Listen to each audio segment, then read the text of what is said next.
Welcome to the first episode of the Film Florida podcast for 2021. Hope everyone had a great holiday break. My name is John Lux and I'm the Executive Director of Film Florida.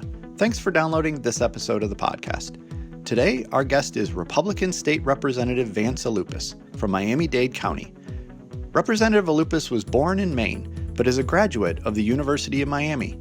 In addition to being a state legislator, Representative Aloupis is an advocate for early childhood education and serves as the CEO of the Children's Movement of Florida. He's also a big supporter of the film, television, and digital media industry. We talked to him about his legislative initiatives, his support for the industry, and his advice for our industry to keep fighting in Tallahassee, and much more. Before we talk to Representative Aloupis, though, please remember to subscribe, rate, and review the Film Florida podcast. If you're not already a member of Film Florida, please consider joining at filmflorida.org. Finally, we have a Film Florida merchandise page. Check it out at teespring.com/stores/filmflorida to purchase Film Florida t-shirts, sweatshirts, coffee mugs, and now protective masks as well. Here's my conversation with Florida State Representative Vance Aloupis.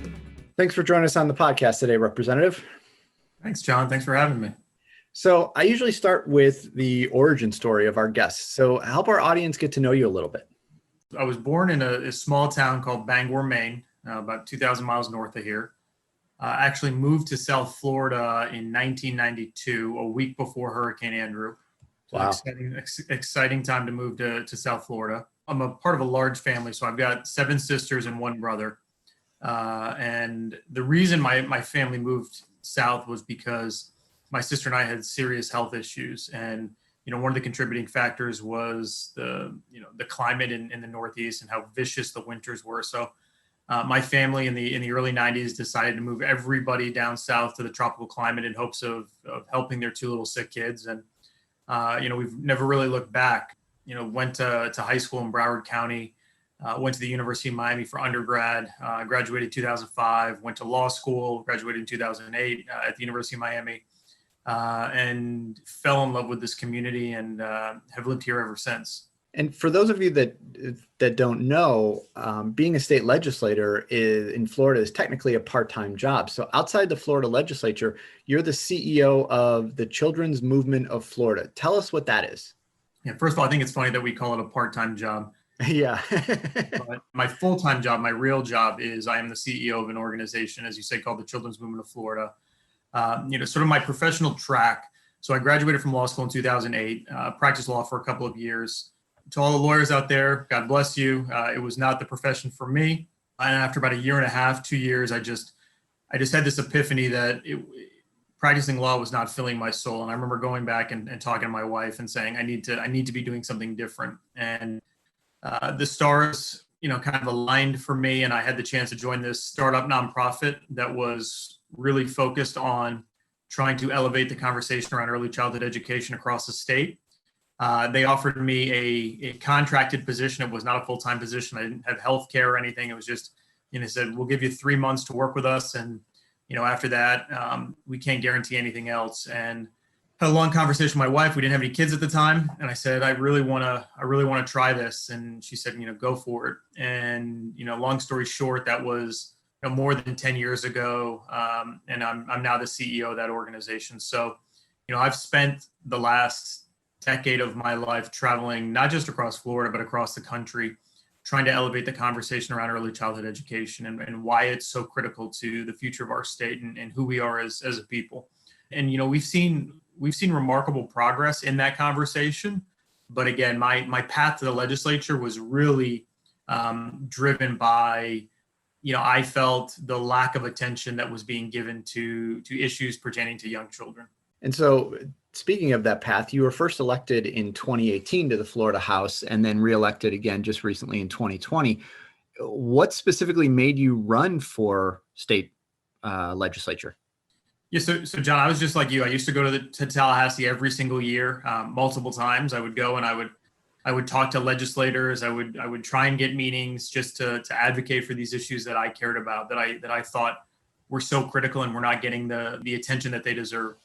the interesting thing about fighting for education or for kids is that everybody tells you they love children, right? No, Right. I've yet to meet a politician who says, I don't love children. But with that being said, there was very little being done. It was always, early childhood education, the larger spectrum of educational issues was always sort of placed on the back burner. And, after going to Tallahassee 6-7 years and seeing marginal progress, I just said, what we need in Tallahassee is somebody who is sort of singularly focused on these issues, who will be the voice for early childhood education, for health access, for young children, things like that. And that was really my impetus for running. And, I'll say this, politics can be a really tough business. You've got to be prepared for people to say, really awful things, most of the time not true. But what I would say about, my path is that this is going to sound very cliche and corny, but it was never about me, right? It was never about, my wanting to be a state representative. It was always about my belief that if I could be in that chamber fighting for these issues, that I could make more progress. And I think that was an important distinction because as you're playing in the political world and things are being said, or, you're in a tough election, you're oftentimes asking yourself, is this worth it? Is it worth it to put my family through this stress? Is it worth it to be away as much as I am? And I think if there's an issue you care so much about that you're willing to sort of sacrifice those personal discomforts, then yes, it is. And again, that's a conversation, especially during election cycle, that I have with myself every single morning, saying, is this worth it? And as long as it is, as long as you really believe that you can be that voice of change on the issue you care about, then you can put up with all the other nonsense. And I read in your bio that the Florida Chamber did on you that it said your priorities as a legislator include fostering a pro-business environment, creating the best paying jobs, investing in early childhood education initiatives, and advocating for solutions to alleviate traffic issues, among a few other things. But your main focus, as we've talked about, is early childhood education.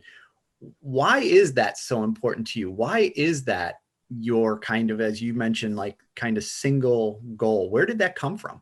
For me, I would say the epiphany that I had was when I was in law school. While everybody else was trying to get on moot court or on law review, I was in a clinical called street law. And what that clinical was every week, every semester, I would have a cohort of students at a juvenile detention center here in Miami-Dade County.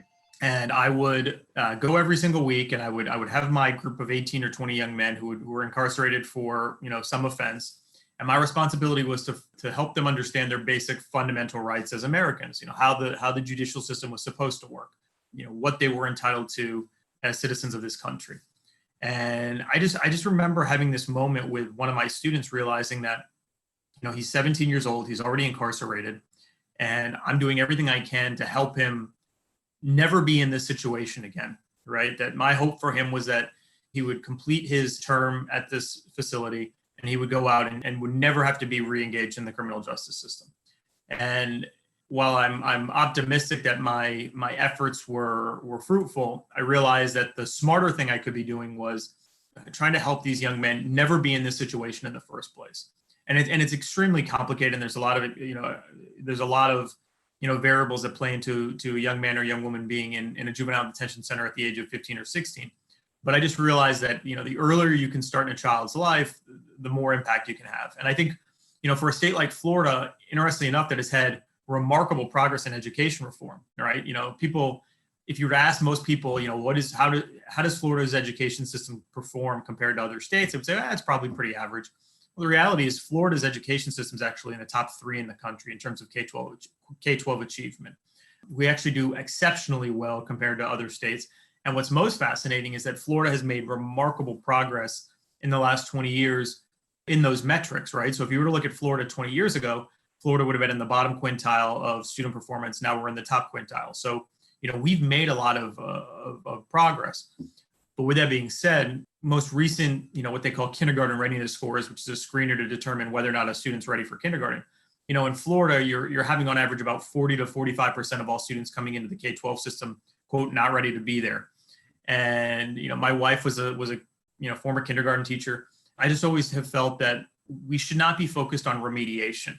We spend so much effort, we spend so much energy, we spend so much time, so many resources on trying to catch children up, when all of the data shows that if students have a strong start, that they can then allow that momentum to carry them through the rest of the system. So that's really been my push is, if you're looking at education holistically, you can't ignore the fact that those years 0 to 5 are just as critical as the K-12 system or the higher ed system. And the way I've framed it with the chamber, and it's interesting that you say my goals, those are all goals that I still have, even in my second term. I've obviously added additional issues that I care deeply about. But the way I try and frame it for people is, the children sitting today in a 3rd grade classroom or a 4th grade classroom, that is essentially your workforce in 2030, 2035, right? So if you're worried about what the economy is looking like, not just today, but a decade from now, two decades from now, our responsibility should be to look at our youngest children and make sure that we're preparing them for, whatever that future economy looks like. That's a great way to look at it. And another one of those talking points is about fostering a pro-business environment, creating the best paying jobs. And that's where our interests intersect, because you believe in our industry. In fact, you co-sponsored a piece of legislation on behalf of our industry during the 2019 and 2020 legislative sessions. Of course, I'm biased, so I agree with you. But in your words, why do you support our industry so strongly? Yeah, so this has been an issue that I've really been able to put a face to, right? So, Miami-Dade County had a really robust film industry, right? So you know them better than I do, but all of the films, all of the television shows that were being filmed here in Miami that essentially overnight went away when the state decided to no longer provide incentives to film. I think a lot of times we look at the film industry and we think about the actors or the producers. What we don't think about are all of the other people who are supporting the film industry. So whether it be food services or production or, a lot of the union labor, you sometimes forget this is such a robust industry that the impact of really pulling it out of Florida is going to have an overwhelming effect on countless Floridians. And I can just remember in my first campaign going door to door and talking to my constituents. And I was really taken aback, John, at the number of people that I spoke with or with whom I spoke that, they were in the film industry. And again, as I said, overnight, their industry went away. And they were trying to make the decision of, do we fight for this industry in Florida or do we pick up and move and do we go to Georgia? Because for people who've had a profession for 20, 25, 30 years or a business for 25, 30 years, for them to just reinvent themselves in some other industry is really difficult. I would say, the legislature has been very good at not picking winners and losers, right? This whole conversation around incentives in the private market, I think, is a really important conversation. But with that being said, to me, film has always been, very much an outlier. And I sort of justify my position by saying that we're not talking about Amazon here. We're not talking about incentivizing Amazon to put its headquarters in Dade County. What we're talking about is an industry where, again, you know this better than I do, if you can make it cheaper to look like Miami in Georgia, you will do that. And very few other industries have that capacity, to be sort of like the chameleon of being able to create the perception that you're somewhere when you're really not. I think that's the biggest challenge that we see in the film industry is that we're applying these principles that almost all conservatives unanimously agree with, that the government's responsibility is not to pick winners and losers. But if you look at the issue in more detail and understand, as I said, the film industry is really unique in its own right. We have really handcuffed a lot of our small businesses, a lot of our Floridians from continuing to thrive in a profession and in an industry that for a while was really thriving in Miami-Dade County and across the state. Obviously I care about my own district, my own community. But again, there was always this, I felt it personally, this pride when these big name shows would come down and film here, aside from the excitement of watching the television show and seeing places that you knew, restaurants that you frequented or parks that you went to, you realize that this was a booming industry for our community. And by not being competitive with other states in that respect, we lost that. Right. And I mean, to your point about the picking winners and losers, one of the things that I say is, we have a $90 billion budget every year. Those are the winners. And everybody that's not included in the budget is a loser. I mean, that ultimately is what it comes down to. So we are picking winners and losers. And by not supporting the industry right now, you're essentially, making us lose when it comes to other states. And as you and I have talked about, it's a great philosophy to say we're not going to get involved in that. But We don't live in a philosophical world. We live in the real world, and that real world is that we're not competing well enough, and that's why we're losing. And so Republicans have held the majority in the Florida legislature, including the governor's mansion for many years. And while our industry has struggled to gain support from the legislature over the last 5+ years, therefore there are some that will blame the Republicans for not supporting the industry. But meanwhile, people like you and Representative James Buchanan and Senator Joe Gruters, who's the chair of the Republican Party of Florida, among many, many others, are leading the charge for our industry. So help listeners understand that divide where some Republicans like you support so strongly, where others may not. I think your point about the $90 billion budget is important, but I think having a philosophical approach, having values and ideological view of policy is important. And I think the best legislators have an ideological view, have a philosophical view, and can run all policies through that lens. Now, here's the reality, is that there are always going to be exceptions. And I think to suggest that there aren't exceptions is to suggest that the world is simply black and white. Right. And again, going back to my point that I made earlier, I do think that you can have a philosophical approach to believing that government has no responsibility in incentivizing winners and losers in private industry. It is simply unfair and anti-free market to say, John has this company, Vance says I have this company, and we're going to create policies that allow John to benefit over Vance or to succeed over Vance. But the reality is this, as I said earlier, the film industry is to me extremely unique. And again, I think that is, as you're looking at issues through an ideological lens, it's really hard to distinguish or to separate the fact that the film industry is so unique in how it's manifested and how other states are literally taking jobs from Florida because of the nature of the industry. Now, I would say this, Representative Buchanan, Senator Gruters, both very, very good friends. And I think they feel the same way. I think they understand this industry and the impact that this industry is having on their regions in the way that I do. And I've actually found, I know that, John, you and your organization have worked really hard to engage more Republicans, in this conversation. And I know that you were doing a fantastic job doing that. So, my hope is that as we go into the 2021 legislative session, that there is that broader understanding of what the film industry means to Florida, how the incentives that were provided to the film industry, several years ago are still in line with, conservative principles, because I believe fundamentally that they are. And I think if at the end of the day, our responsibility is to create more and better paying jobs in Florida, that this is exactly what we should be doing. So enough about the serious stuff. Let's talk about you a little bit outside being a legislator. What do you like to do for fun? What are your hobbies? What are your personal passions? I don't have any fun, John. Honestly, so I've as I said, all of us in the legislature, for the most part, we have two jobs, right? So you serve in the legislature. When you're running for office, when it's campaign mode, you have 3 jobs. You're a candidate, you're a legislator, and then you have your real job.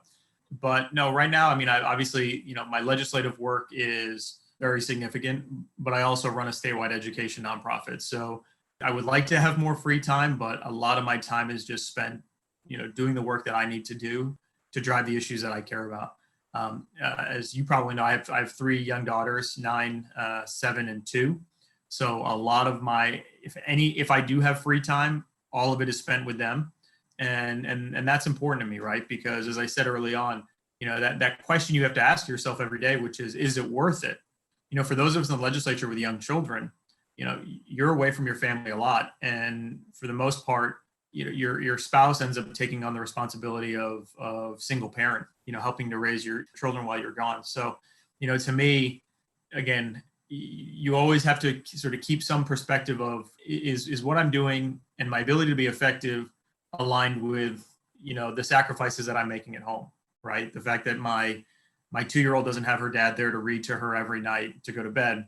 It's a pretty profound thought. And, so for me, anytime that I have been at home or I am at home, I do everything I can to be with them. And we're not a very exciting family. Yesterday we take the girls to parks and, we go for walks and we hang out in the backyard. But yeah, that's my life right now. If I can ever get a little bit of free time, I try and read a little bit. But what ends up happening, John, old guys like you and me, I start reading at night as I get in bed, and I get about 3 pages in, and then I fall asleep. So it takes me about 6 years to get through a book. So final question here. Many listening obviously want to see a bill passed for our industry that would attract more film and television projects to Florida. So we can compete with other states. What's your advice to those people, and how should they get engaged in the process that might add meaningful value to our effort? Because a lot of them say, well, I can't get to Tallahassee. I don't have the money. I don't have the time. What are the things that they can do at home? Well, I don't think they have to go to Tallahassee because you're in Tallahassee. You're spending a lot of time in Tallahassee. I think it is absolutely critical for your members to begin building relationships with their elected officials, House and Senate, and making sure that they understand, as I said earlier, that this is not just about the actors and actresses that we see on television, that this is impacting small businesses across Florida. And literally, as I said, overnight, people's livelihood was dramatically impacted. And through this pandemic, and I've seen it many, many, many times over, a lot of the folks that I've been working with on securing reemployment compensation, a lot of those folks are in the film industry. The margins on which they're working are so limited now because of the film industry in Florida and what it's become, that I had really countless constituents who were in the film industry who found themselves in a predicament where they didn't have any income once the pandemic began. So, at the end of the day, and I tell people this all the time, because I'm an advocate for early childhood education. That's what I will always be, regardless of whether or not I'm in the state house or not. That's what I do for a living. And I tell people all the time, you've got to make this issue human. Every legislator, whether you like them or not, whether you voted for them or not, they're a person with a set of experiences, a set of beliefs. They have feelings, which I know some people probably hard to understand, or hard to imagine, but they have families, they have jobs. And I think that, for me, a lot of progress has been made in Florida by making these issues real. And, when you sit down with, somebody who lives in your community, who, you are representing in the Florida House, and they are telling you that their livelihood has been taken away because of decisions that we've made in Florida, I think it's really hard to ignore that. So yeah, going to Tallahassee, your time and your gas money is far better spent on driving a few miles down the street to your local elected officials district office and just saying, can I get 30 minutes of your time to explain to you what this means to me? And not just me, but countless other people in your district. That's the path forward. That is, as you continue to humanize this issue and people continue to understand the breadth at which it impacts our economy and our communities, I think that's when you'll start to see even more support. I think that's a great way to wrap things up. And I just want to say that I really appreciate you taking time out of your schedule to talk to us, Representative. And of course, thank you for your continuing support of the industry. Of course. No, thank you, John, for your leadership as well. Thanks for being on the podcast. Thanks for listening to this episode of the Film Florida podcast. For more information about Film Florida, go to filmflorida.org or visit our social media pages on Facebook, Twitter, Instagram, and LinkedIn. Check out the Film Florida merchandise at teespring.com/stores/Film Florida, and please remember to subscribe, rate, and review the podcast.